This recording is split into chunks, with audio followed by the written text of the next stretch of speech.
A pale and bloody arm flails in the air. The hand can grab nothing. The hand will grab nothing. Even if it could, it is too fearful a thought. It longs for escape, yearns for it. But if it is only going to break in the end, what is the purpose of obtaining it? A poem of wayward imprisonment. The woman's bloody hand holds a knife. Her finger notes the light sensation of blade against bone. It is so very familiar. This feeling, one honed to a science while taking countless lives, is the sensation of death. Her life has been spent with a blade in her hands, and she does not intend to fail now. She puts pressure on her middle and ring fingers, while the rest curl tightly around the hilt, almost as if they are drawing in the death she senses. The bones will separate, the head will fall, Hang on. Woman and blade alike pause at the voice. The voice, high in tone like a ringing bell, continued. Leave the head. With mackerel, you don't take the head off until you're ready to remove the rest of the guts. The woman with the knife replies with a question. And what of the bones? It's okay to cut those, but don't separate it entirely. Cooking is very different from killing, muses the woman.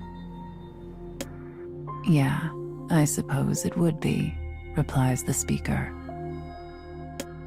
They giggle slightly while imparting this bit of wisdom. The setting sun floods the room with persimmon light. It is a small interval between the sweltering summer and the coolness of autumn. The sun flees the world earlier each day. And as the day takes its leave, night stretches out greedy fingers to reclaim what was stolen in the dawn. The speaker continues. Once you've taken out the innards, you can move on to the bloodline. Bloodline? The woman stands, knife in hand, and awaits an answer. She typically wielded her blade on a battlefield, not in a kitchen, and is unable to find a comfortable grip on the paring knife. Apparently it's muscle. See the dark red parts there? The bloodline. An apt name. A girl of about 16, the speaker, peers over the shoulder of the woman with the knife and smiles, her long hair fluttering. Does my cooking amuse you? Asks the woman. She stares at the cutting board as she says it, but her annoyance is clear. It is cute to see someone who's so cool in a fight have trouble with a mackerel. The girl grins as she says this, lighting up the room. Ashamed, the woman looks away. This only serves to delight the girl all the more. I'm obviously no expert, says the woman. I did not grow up doing such things. Yeah, well, I'd never done it either until that day. The woman knows this well. With nothing to say in return, she falls to silence. That day. The two of them know exactly what this means. 5 years ago, early summer. Heavy rain blanketed the sky. It was the day the assassin met the girl, her target. She was going to take her life, as she had countless others. The girl was ready to die. Perhaps she even sought it. But the woman did not kill her. Call it a whim. But that day, that whim had brought them to where they are now. Theirs is a relationship forged in checkered fate. They had both cast aside their own lives to form this new one, where each day stretches out in quiet solitude. In the distance, a cricket begins to stir. "Hey, I'm sorry," says the girl. "I shouldn't have teased you. You're the only one who actually works around here anyway, so thank you. I really appreciate it." The woman turns to look over her shoulder at her young companion. Flattery will get you nowhere. Turning away once more, she utters a weak protest.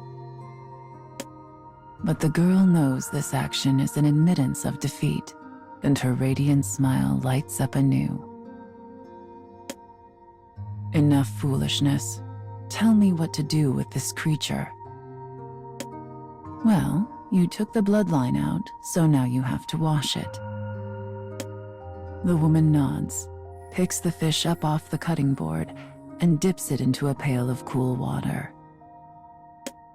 Blood seeps out of the mackerel, staining the water a faint red.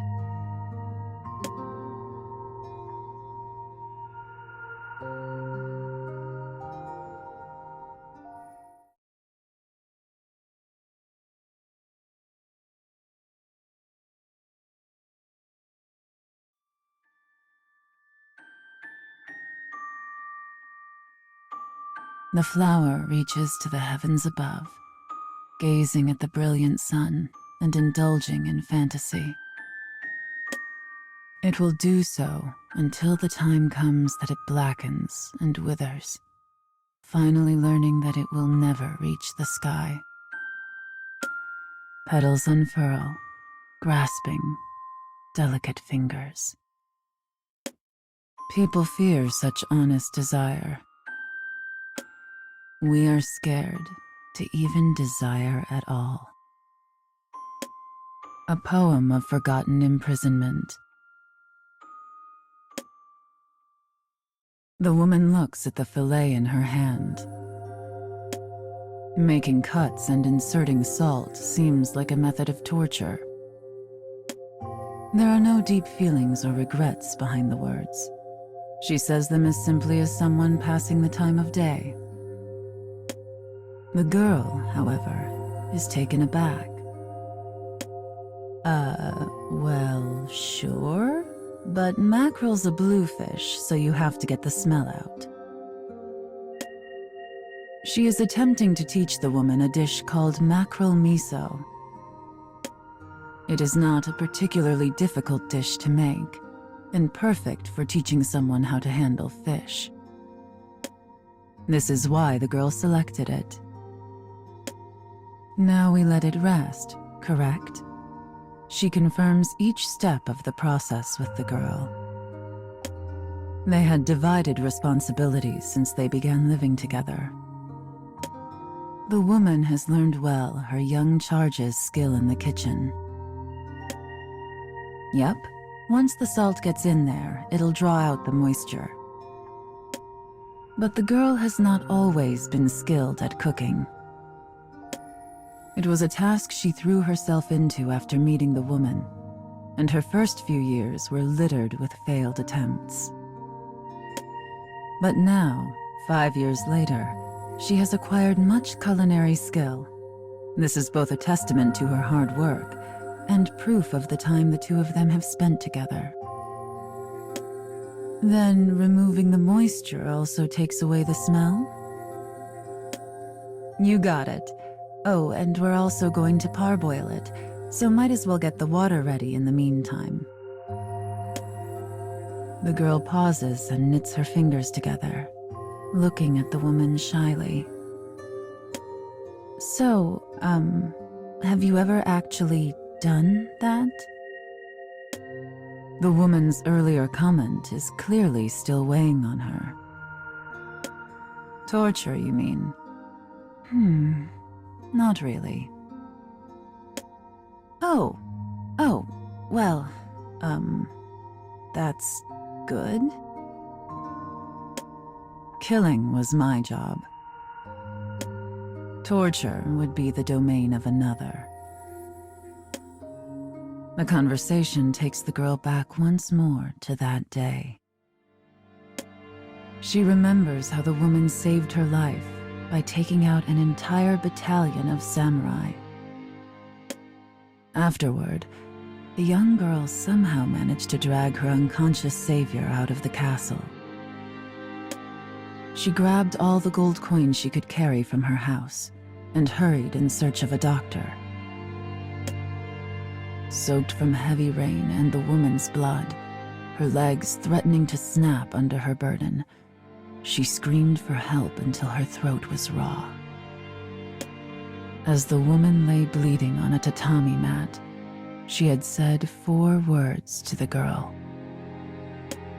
"Live as you please." No one had ever said such a thing to her. She did not even know it was an option.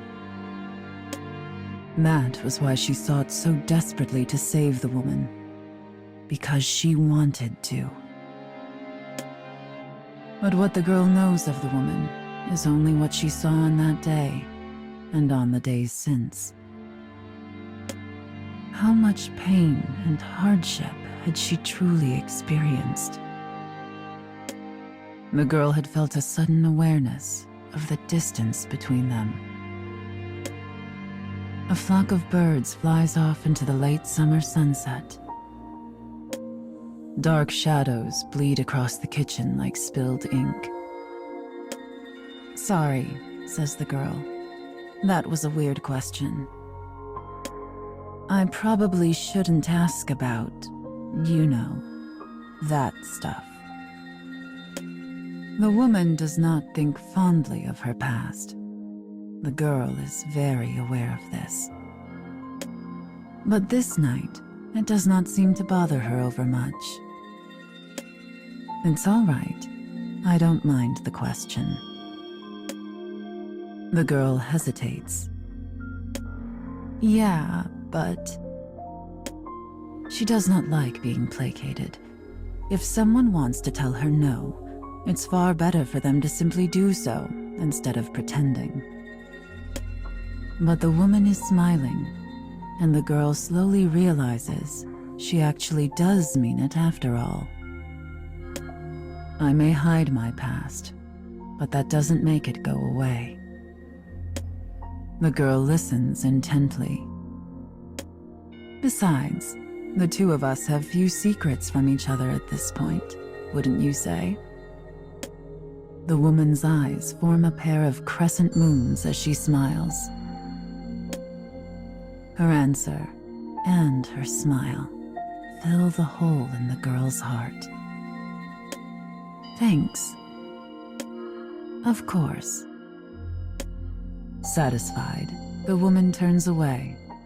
The girl stares at her back and mutters, "You're too good at that."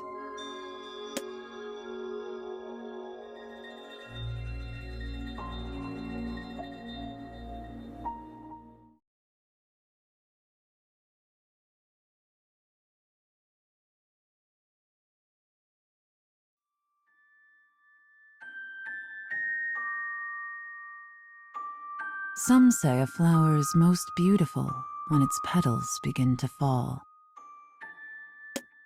Yet death is inevitable and holds no value in itself. We reach out our hands, seeking beauty, but obtaining it can be a difficult thing, and the quest often shows us our limits. It is not but delusion to recall failures to reach beauty as having been beautiful themselves. Thus does humanity continue to err in order to console itself. A poem of melded imprisonment. As the sun sinks below the horizon, hints of night begin to draw over the land. More crickets strike up a chorus in anticipation of the moon. Soon, another sound joins them in harmony. The girl cocks her head as she stirs the pot. Those are giant katydids. You certainly know this land, replies the woman. She is busy rubbing the sliced skin of the mackerel to remove the oil. Yeah, I just read about them in a book. Ah, yes. You've acquired quite a collection of used books. The two of them live near a forest that is some distance from the closest town. Both due to lack of other diversions, and because of her own passion for reading, the girl was often seen passing the time with book in hand. Just doing some studying. I've been thinking it's about time I looked for work. The girl smiles brightly. That's how it usually goes, is it? There is a tinge of sadness to the woman's response. The woman had been working from before the age the girl is now. She killed her first man when she was not even 10. But murder is the only work she knows. The mundane worries of a normal day-to-day job are unknown to her. Okay, I think the mackerel should be ready now. The girl pulls her ladle from the pot, which is bubbling merrily away. The woman stands beside her, holding a towel. Go ahead and put it in there and let's give it a boil. Got it. The woman's voice has a tinge of excitement, which causes the girl to smile. Wielding a large pair of cooking chopsticks even more uncomfortably than she did the knife, she manages to transfer the fillet to the pot. Make sure to put the skin face up. Like this. Yup. Now throw some ginger in there and put the lid on. The woman follows the girl's instructions with awkward movements. But the dexterity of her fingers is cause for wonder. Perhaps it comes from her horrifying past. So how is work, anyway? The girl watches the pot while she asks the question. Much easier than my old job. I may end up losing my edge. The woman flexes her hands as she speaks. There was only one thing she could mean: the martial arts. She is a master of weapons large and small, and her technique and experience made her a formidable foe. And now, she uses those skills to make her living. She takes on occasional work as a bodyguard, or teaches young royals in the way of the sword. At times, she faces down death once again. It makes her feel that she is still the same killer she always was. But in these times in which they live, it is difficult to avoid. And compared to her past, at least, working as a mercenary is much less taxing. Theirs is an era of turbulence and upheaval where people rarely stay put for long, yet they had managed to build a home. I'm glad it's going well, says the girl. The girl smiles at the woman. So when you say you're going to look for work, begins the woman, is it because... Something about the girl's words and smiles doesn't sit right with the woman. It's almost as if her young companion feels indebted. Listen, she says, you don't have to feel guilty. You've lived a hard life. You deserve to take it easy for a while. Before she can finish her thought, which was going to be, "It's not as if we're struggling," the girl cuts her off. I could say the same for you. But you don't need to worry about... Stop. You don't understand. The girl places her hand on the woman's wrist. Their eyes meet. The girl holds her gaze, looking right into the woman's eyes. "I just want us to be a team." She was smiling as she said it, so the woman said no more.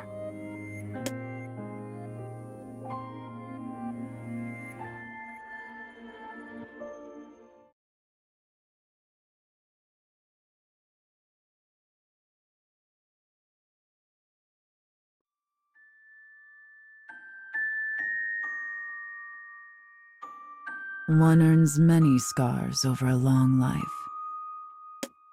There is much we learn and much we regret, and none of us emerge unscathed. So long as we live, our scars continue to grow. Those who surrender to this truth eventually find themselves merely going through the motions of reaching out their arms. For the hand of an empty husk has no will to grasp anything. The reason flowers look so beautiful in our eyes. Sorry, is this done?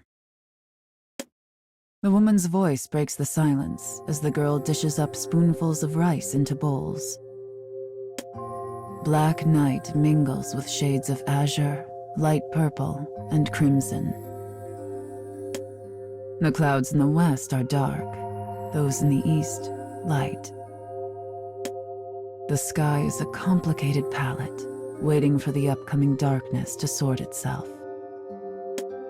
The setting sun turns mountains and trees into silhouettes. It sure is time to chow down. The girl answers the question in a firm voice, as if to emphasize they have finished. Nice. It looks delicious. Though she did have the girl's help, this was her first time having cooked a meal herself. Her eyes sparkled just as much as the girl's. The girl takes up some tableware and passes it to the woman. "Well, you're the chef here. Time to serve up your creation. Is there a particular way it should be served?" "It's just a single dish of one type of food, and we're the only ones eating, so I guess it doesn't really matter."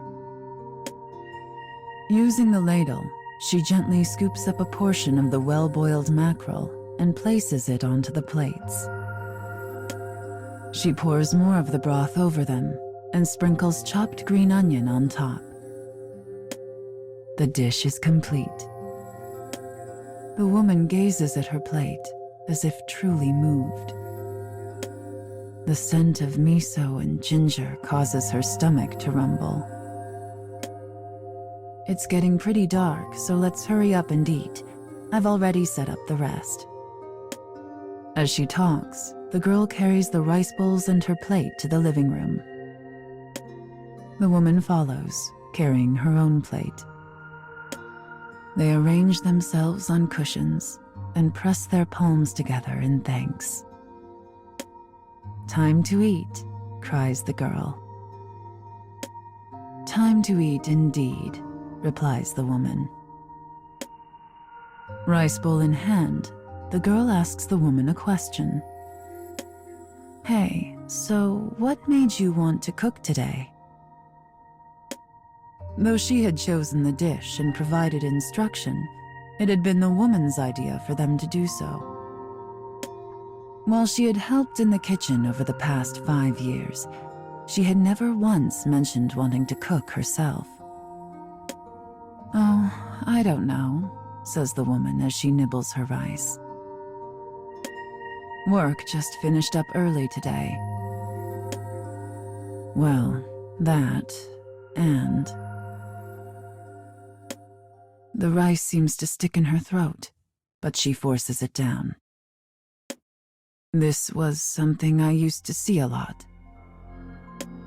It was something she experienced back when she was an assassin.